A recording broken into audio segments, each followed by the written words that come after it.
Hello, hello, and welcome to another episode of Glorious Life on Wheels. I hope you can hear I'm outside and it's kind of windy, but I thought this was the appropriate setting to do this video. Many of you have been asking and following along on the story of a teenage young man by the name of AJ, who had been living homeless in a tent in San Diego, North County since he was 17 years old. Before a group of caring adults came together to help this young man, this is the path he used to take every evening to find his tent and sleep at night. But that is no longer the case. He now has a new life and a new hope. I thought, why not come here to the very place where I met AJ for the first time? He was sleeping here in a tent, a teenager in San Diego County, with not really a lot of hope for the future, but things have certainly changed in just a matter of a few months. I'm going to let him tell you his story and tell you what changes have transpired since you first met him on my channel and what his hope is now for the future. So come on, let's talk to AJ and let him tell you firsthand what is going on with him. Hello, AJ. Hey. How is it going? Pretty good, actually. It is. You know, this is the spot that I first met you at, and you were sleeping in a tent when I met you. But before that, you had been sleeping and on the streets in a car for how long? For about a year. About 3 a months. year. Yeah. And you were only 17 at the time. Yeah. Wow. And how many people were sleeping in the car? In the car was me and 3 other people. And wasn't there a dog or two too? Yeah, there was two little dogs, and then it became 2 big dogs. Okay, and then you were telling me about the car being ticketed a lot. Yeah, due to the registration was expired, so I got ticketed a lot, and then they ended up towing it, which led me to going in the tent. And this is where I met you, right here.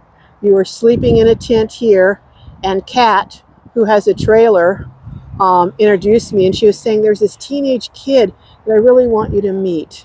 He's a good kid. He's a good kid. And then we met. But then you also were showing me where you were sleeping and living over in that field over there. So it was, where was it again? Go over and show me a little bit. It would be that electrical post right here. Uh-huh. And then to the right where the bushes are. They cut them down now, though. So there were a lot of people sleeping there in tents and stuff? There wasn't much while we were there. Oh, okay. But until everybody got kicked out of other places, that's where they started to go. So when people get kicked out of one place, they move to another place. Correct. Then everyone gets kicked out of there and they move somewhere else. Correct. Because when I also met you, you had moved, I guess they did a rouse is what they call it, and they moved and you were up in the mountains down there, not mountains, but the hilltops, and up through a path up the top of one of the hills over there. Yeah, in El Camino. Yeah. So what, I know this is a dumb question, but what was it like having to sleep? I mean, you're not camping like, you know, out for fun. This is your life. What was that like? It was very uncomfortable. I imagine. Yeah, like not knowing if you're going to eat the next day, drink water, pretty much. And water was a real challenge, wasn't it? Yeah, usually I'd go to like Starbucks, get like a water cup or something like that, fill up jugs. And that's the way you got your water? Yeah. For you and your dog? Yeah. Oh my gosh. You have a new place to sleep right now. Do you want to tell us about it? Yeah. So now I have a shower I can shower every day at. I got toothbrush I can brush my teeth with. Oh, I can sleep every night. Right? Things we take for granted, like a toothbrush. Yeah. And so what is it like when you wake up in the morning and you're like, do you ever flashback and think that you're waking up in a tent? Or does that ever happen or no? Yeah, it did happen one time. That was like my first night going there. Really? So you woke up and you were thinking you're still in the tent? Yeah, I was thinking I was doing my regular daily basis thing. When you woke up and saw you were in the bed, how did you feel? It was real comfortable. I bet. I just felt like sleeping again. So you were telling me you now have a place to put your clothes, your food. Yeah, I have a closet, cabinets, fridge. Yeah. Wow. So, do you think you will ever go back to living on the streets? No. And it sounds like you're going to do everything you can to stop Yeah. that from ever happening again. So you're in school. How is school coming along? School doing pretty good. I finished my first class You for finish? going to my diploma. Wow. Yeah. You must really be proud of yourself. Yeah. And you're starting back this fall? Yeah. Oh my goodness. Well, let's walk over and look at some of the places where you used to sleep in addition to here. And, you know, you can tell me about how, when you come back, because your mom is still living on the streets, right? Yes. So when you come back and you look at where you were and you reflect on that, what do you think about? I think about how I was over here.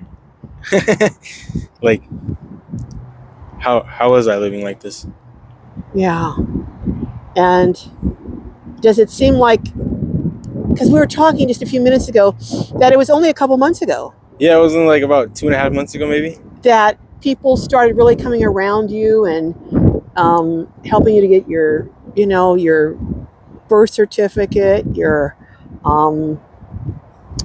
all of your information so that you could hopefully get a job now. Yeah, I'm also I'm waiting on my ID.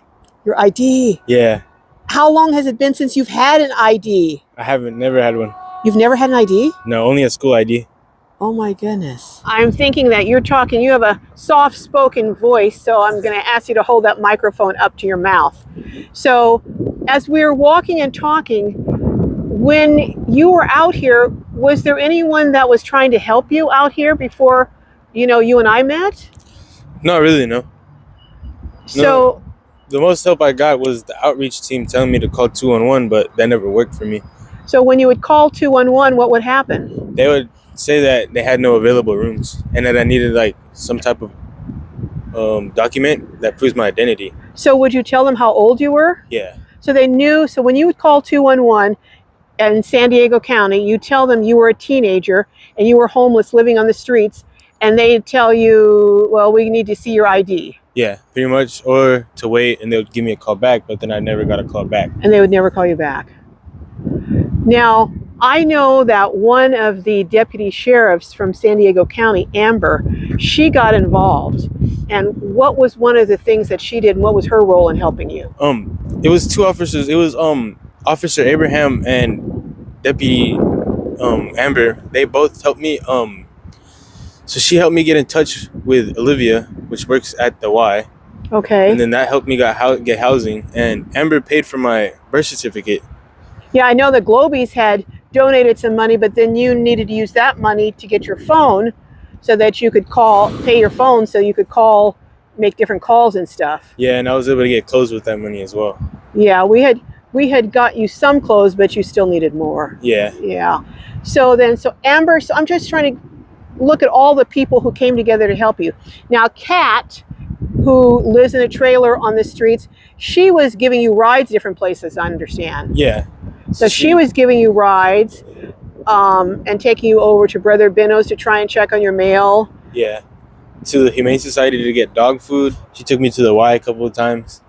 All right. And then Amber was helping you, taking you over to try and follow up on your birth certificate. And then I was trying to take you over to school and different places to try and help get you signed up for school too. And so everyone pulled together. When you saw all these people pulling together, and even my Glowbies sent you money and gave you super chats and stuff. How did you feel about that when you saw all these people that cared about you and started to provide funds and resources for you? I felt like the gate was opening for a new life. The gate was opening to a new life. Yeah. I like that. I like that. The gate was opening to a new life. So do you feel that the gate is still opened? Yeah. And all I have to do is just walk through it and do what I need to do.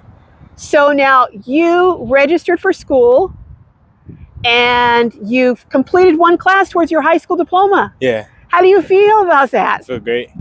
And you're going to be going back to school again this semester, this fall semester, taking at least 2 classes again, right? Yes, I'm gonna see if I could take 3, just so I can get it done faster. I don't want to discourage you. I'm just afraid. I don't want you to overdo it, but I'm so happy and excited that you want to do that. Well, this place, with all of its memories and trash and cans and everything else, it's not your destiny.